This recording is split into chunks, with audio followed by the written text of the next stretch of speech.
What's up, YouTube? So this is Jason, and wanted to tell you my story. I recently became unemployed from a high-stress job. It's making about $80K a year, and didn't plan to become unemployed, but now that I am, I'm, working on next steps. Where do I go from here? Falling back on some of the work I used to do, like marketing, advertising, sales, a little bit of delivery just to get some quick cash. Avoiding the restaurant business like a plague because, oh God, I just can't even think about getting back into that right now. So yeah, I've been working on this Postmates gig for about a week, and I've got some interesting stories to tell about that. But along the way, I wanted to also share with you some personal stories of, trials, tribulations, triumphs, a little bit of funny stories along the way, and hopefully share with you some of the hustling that I'm going to have to do to try to make a buck here and there.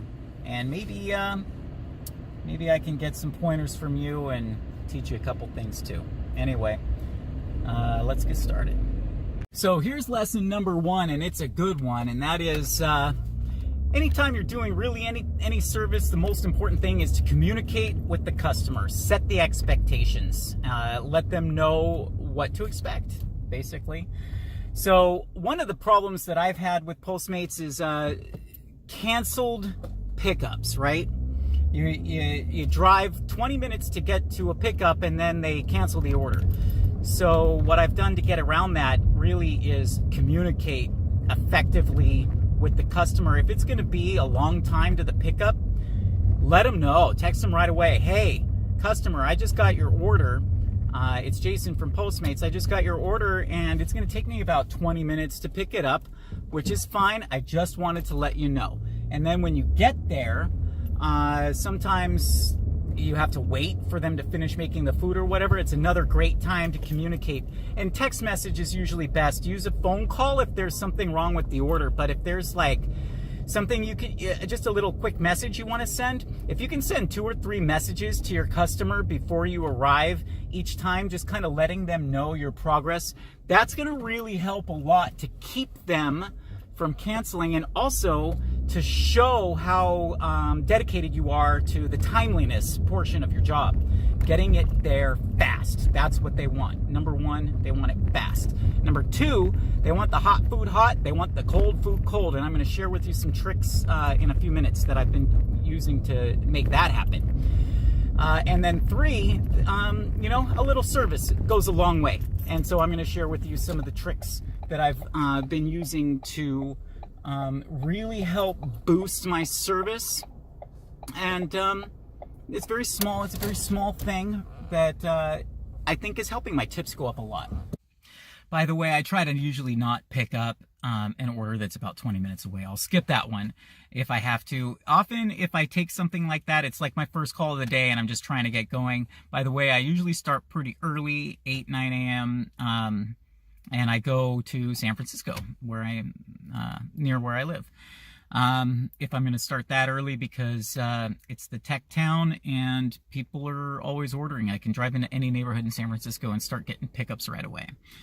But yeah, sometimes I'm in San Mateo County and the pickups are a little farther away, and I have to take it. And coincidentally, those first calls, if a call is going to cancel, I often find it's like the first call of the day that does. Anyway, let me share with you some of the tricks that I've been using to keep the food warm and or cold. I keep coolers in my hatchback. In this one, I'll keep my bag, and sometimes I'll put the hot food in here and keep the cooler closed to double insulate the hot food. In here I also have a bag full of like napkins and forks and spoons, knives, whatever, just in case I need to add anything to their order at the last minute. Oftentimes I'll just nowadays keep that as just kind of a little traction to prevent the Postmates bag from moving around inside the cooler. This also helps keep things upright and in kind of a spill-proof, So inside the bag too, I usually keep a couple drink holders, a couple different kind that kind of fill up the space in there, and I have that usually in there, and I'll even put the hot food on top of that. But I try not to mix the hot food and the cold if I'm trying to keep drinks or anything else cold. And in here, I've lined the bottom of the bag with a cardboard box that fits in there just right, and that's also proven to be pretty valuable in terms of keeping everything contained. I keep this. I got this from my survey for filling out a bunch of surveys, and it was kind of, I never really used it for picnic, but I took the Tupperware out and now I use it as a hot bag. I delivered crepes in this the other day, small pizza, and it helps keep the hot food hot. And now I want to share with you oh yeah, I forgot almost the cold. I keep some ice packs in a small cooler, and then I'll just throw them in. Like if I have drinks in here, I'll just throw a couple of these in there. And you know, it may or may not be necessary, but it definitely adds to the value of your service when the customer, especially if they can see you when you drop it off, you know, you got to mention to them, yeah, we tried to keep the hot food hot, the cold food cold. I use these coolers, and everyone's been impressed with it so far. Now, the last thing I do is I give them a little thank you for being my customer. It's just these little bags. I picked up 100 of them for about $8 or $9, and then I filled it with a couple nice candies, and then I put a little note that says thank you for your business, and then on the back it basically lets them know about the service they received and then reminds them to close the Postmates app right away. Now, when I had done this in the past, sending them the text messages along the way, like 1, to let them know you got the order and you're on your way to the pickup, 2, you're at the pickup and you're waiting for them to cook the food, 3, I would send a thank you at the end. Thank you for being my customer. And I can't remember, it was a couple years ago actually when I was doing it last. I can't remember exactly the message back then, but the point is this time I tried doing the same thing, sending them a text message at the end, reminding them to close the app. I didn't find that it worked very well. They also get an email now, so I mean, it's kind of doubling up. So that's why I went to paper, something physical that you can give to them in a very nice way as a gift, as a thank you to them.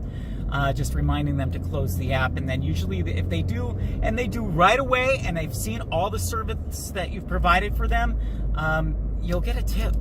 All right, that's about all I've got for today. Keep going, guys, and till next time. Oh my God, I got a funny story to tell you off the top of my head, because this happened to me the other day. I got my new driver's license photo, and I know this happens to everybody. Your picture turns out terrible, right? But mine turned out terrible, like, for a reason that is so stupid. A couple years back, my last driver's license photo, I was so mad in the photo because I'd waited for like 3 hours, and I thought I was gonna finally get my photo taken, and they were like, no, you gotta take the written test. And I'm like, really? So I do that, and like 3 hours later, I finally get to get my photo taken, and I can't take the anger off my face in this picture. Like, the scowl is so awful. But I finally get the opportunity a couple weeks ago to get a new photo taken, so I'm all jazzed. I'm going to smile in this one, and I don't care how long it takes. Again, it's 6 hours. I get up to the line, and finally I'm getting my photo taken, and I'm smiling, and the guy, like, puts his finger on the button, and then is interrupted by a coworker who is asking him a question, and he's got his finger, like, on the frickin' button, and I'm sitting there holding my smile forever and ever and ever and ever. And then finally, without warning, without notice, he just releases it. He didn't look at me. And that happened to be the exact moment I glanced sideways at him. Look at that. What is that? Whose driver's license photo looks like that? Of course, the guy wouldn't let me take it again. Anyway, moral of the story is, no matter how bad your gig economy day goes, at least your driver's license photo is better than mine. Cheers. Make it a good one.